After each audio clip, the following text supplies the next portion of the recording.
Introducing the epic new Swift. Time to go swifting.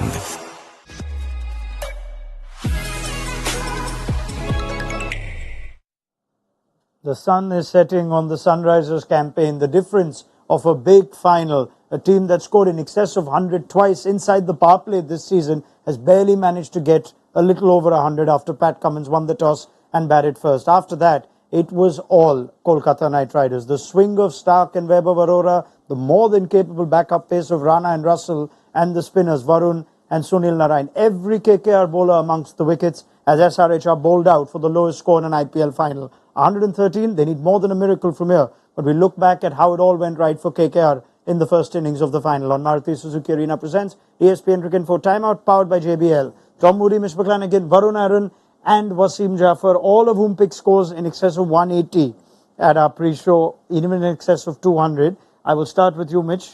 The first lines you mentioned on our pre-show today, it's bowlers that win you finals. Yep, bowlers win you finals, absolutely. And geez, didn't they get off to a great start? Mitchell Stark again, crunch end of the tournament, he's shown he's world class and just stands up in big moments, doesn't he? That ball that he ended up getting out Abhishek with was the ball of the tournament, as you alluded to, Tom, and even Viber as well. Great delivery first up to Travis Head. I think everyone's kind of honed in on you actually have to bowl good balls to Travis Head to get him out early, because if you don't get him out on the first couple of balls, he can make you pay. And the last three of the four times we've seen him at bat, the bowlers have been on the money. Were you surprised to see how much swing we saw in the first few overs? I wasn't surprised because, look, in grounds like Chennai, Eden Gardens and Wankhede, you do see some swing when the conditions are favourable. It rained yesterday, so there would have been a little moisture in the air. The air would have been heavier than usual. So I'm not surprised to see swing. It's going to be interesting to also see Bhuvneshwar Kumar bowl today. But surely still, no matter what, 113 is... Absolutely, but it'll be interesting. All right, that it will be. How would you explain what happened to the batting following those first few overs of swing? Well, I just think they just succumbed to the pressure. I thought it was a good decision, considering that with the conditions there was not going to be a lot of dew. I thought they played to their strength. That's how they played their best cricket. It's just that their batters didn't turn up. And you got to give credit to the KKR bowlers also. They bowled really, really well. Story of the first innings for you, Tom Moody? The way I see it is that we've seen Sunrisers absolutely dominate and annihilate some teams when conditions are very placid. Again, we've seen a surface that's probably, to be fair, a pass score would be about 170. But they haven't adapted once they've seen the conditions do anything but being absolutely batting friendly. Ball swung, yes, there's a little bit of hold in the surface, but what you need to do as a batting unit, regardless of what your strength is you need to shift gears and adapt very quickly. And I think we've seen on a couple of occasions this season Sunrisers not do that and pay the price by playing at one speed. And, yes, that speed's incredibly good when, the conditions suit, but when they're not quite like that, you need to adapt. Do they not have a player who can play or counter when this happens? The ball swinging, they've chosen to play power hitters, but this is where you want that one batter who can counter high quality swing bowling or play in third gear. I mean, they had Markram for that. He batted, he got 20 something, and Klaasen was going run a ball as well. So they kind of were gone into that small gear, but then wickets kept coming. Once Markram got out, then the KKR bowlers were on top, and I completely agree. When the conditions are a little bit challenging, SRH have shown that they are vulnerable. But when it's a batting friendly conditions, they are absolutely different team altogether. And was this the day for a Markram to stand up? Test batter that he is, top order batter, brought back because perhaps they were missing this. So is it unfair to expect, or is it fair to expect so much from him because he's been in and out of the team? I think it's fair to expect that much from him because he's a class player and he's done this kind of innings before, and you'd expect the man with his experience and leadership qualities to be able to stand up at the time. And look, he didn't get the job done, so you can't just put it on his back because no one else put their hand up today. And I think that's what you need to focus on that it's not just down to one guy, but he was the guy that they brought in to fix that middle order.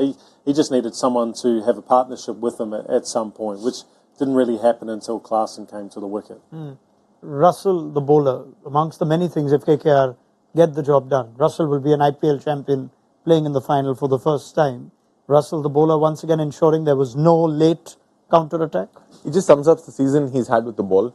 Always come in, got wickets in his first or second ball. Again, Markram should have tried to consolidate the innings there. I don't think that shot was on at that moment when everybody was tumbling down the other side, and he should have stuck in a little bit more. Maybe just played along the ground, and it just shows the value of batsmen who can actually grind it out through the middle and consolidate. And it just is the pattern of this IPL. I feel just with the impact sub coming in, teams don't step down a few gears and take it a notch down and just rotate and wait for the bad ball. They just want to keep going at it, counter-attacking, and that's where you see these kind of scores in big games.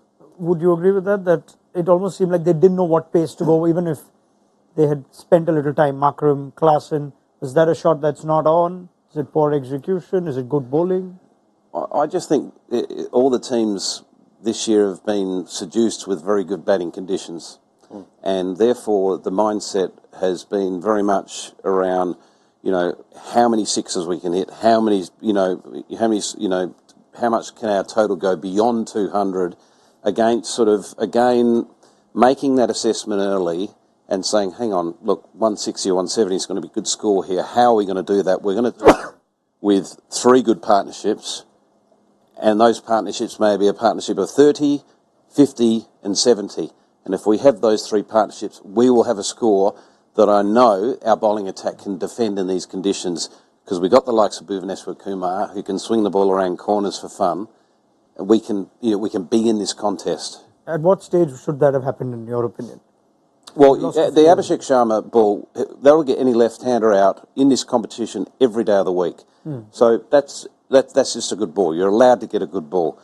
But once you see the ball swinging, and once you see the control that Stark had in his very first over, and then Aurora in the second over, you need to respect that and say, okay, well, maybe just the ball is swinging, and let's sit in the game for a couple of overs and see what happens, and see if they try too hard to swing it and over-pitch, and then you get that drive that you can put away through the covers, or they get a little bit greedy on width, suddenly you get that cut away for 4. So you might find that 40 after power play is a good score, 1 down.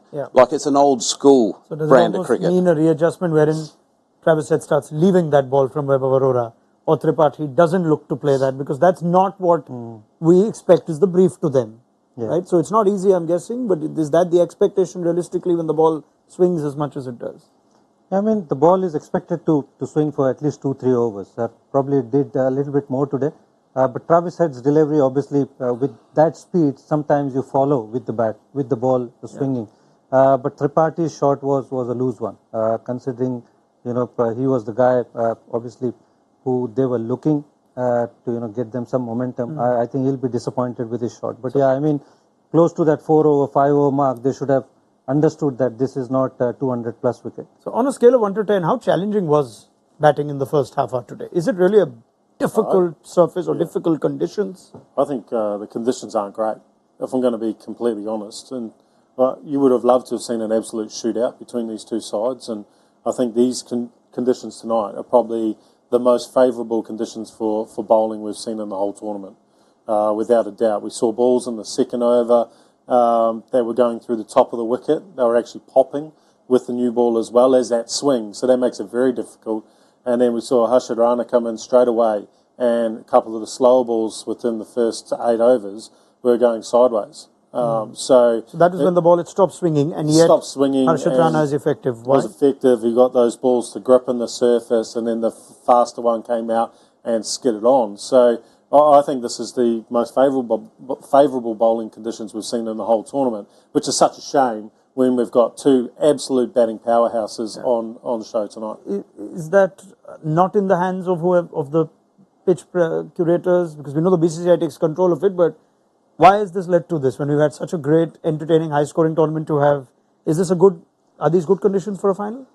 Absolutely not, because when you're seeing the 2 batting powerhouses of this whole tournament showdown at the final. You want to see something which gives all the fans a show, which hopefully takes the match down to the line, see big scores, and see, you know what, but they've actually bowled really well. They've started off really well. Again, coming back to just appreciating the bowlers, if you see more often than not, if any team has lost 2 or more wickets in the power play, they end up losing the game. And hats off to Mitchell Starc to get them off to that start, because that bowler is an absolute beauty. I will talk about Starc more once we have a little more time in detail.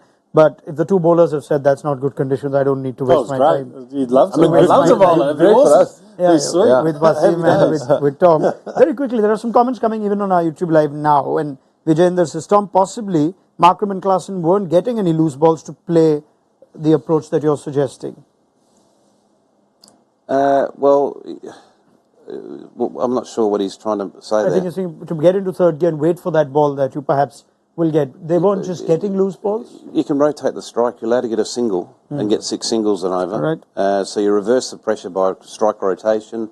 That frustrates the bowlers. Suddenly the field comes in tighter, increases your angles to be able to hit through the field. My personal view on Markram's dismissal, I think that shot was on. I think he just executed it poorly. All right. You know, normally he eats that alive, that pull shot, but he just got it very straight. Normally he hits it through straight mid-wicket. Umana with an interesting one. Did Head not taking strike to Starc reveal SRH's mindset? A little bit, I think. Yeah, I mean, it must be playing in his head. Obviously. Very nice, Wasim. And then he's only going to bowl probably 2 in the power play. So yeah, if 1 over gets out of the way, which actually happened. But yeah, he got Abhishek out in the other way. Okay, I'm going to take many more questions later on after the game, which we expect, gentlemen, I'm guessing to be a straightforward one. Or is anyone going for the lowest ever score defended successfully in the IPL, which until this day is 129 by the Mumbai Indians in 2017? Tom, Moody, prediction and outrageous pick. I think KKR are going to win this 5 down. 5 down? Yeah, purely because of the conditions, and I think SRH have got the attack to be able to exploit some wickets. Outrageous. Out of those, can I say Bhuvaneshwar Kumar is going to pick up 2 wickets in the power play to follow the trend of others? No, you 2 can't. in the power play, 3 at least. No, you can't. Sorry? It's got to be at least 3. Okay, I'll say that Narayan will get out for less than 10 balls. Okay. 10 or less balls. Are we doing this in the biggest Narayan showdown less than 10 of balls. the season? Mitch, go on. Give me yours. Don't worry about his.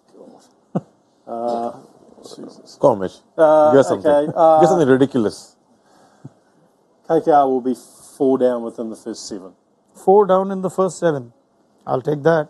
And prediction? They will win. KKR will get there 6 down. Okay. So you're saying Lower order partnership. Unbelievable. That's proper now. Varun, I mean, you're saying it almost like it will happen. It may not happen. What did you say, KK going to win 7 down? 6 down. 6 down. Yes, Varun Aaron. Okay. Bhuvi to get 3 more wickets. Yep. Is that fine? Yep.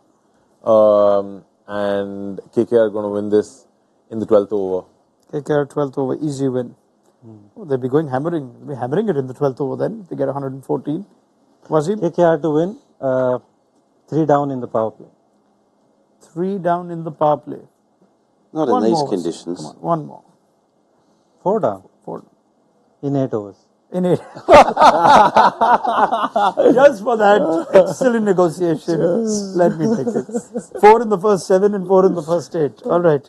We leave it there, but you would think Shreyas Iyer and the Knight Riders have more than one hand firmly gripped onto the IPL final trophies. So let's see how it all comes to a close for our final show of Maruti Suzuki Arena presents ESPN Cricket Info Timeout powered by JBL. Download the mobile app and make sure you join us for our post show. We will take as many questions as we possibly can. The ball continues to swing at the Chepauk. Bhuvaneshwar Kumar has it in his hand. Let's see if SRH can pull off an absolute miracle or if KKR can celebrate a 3rd IPL title.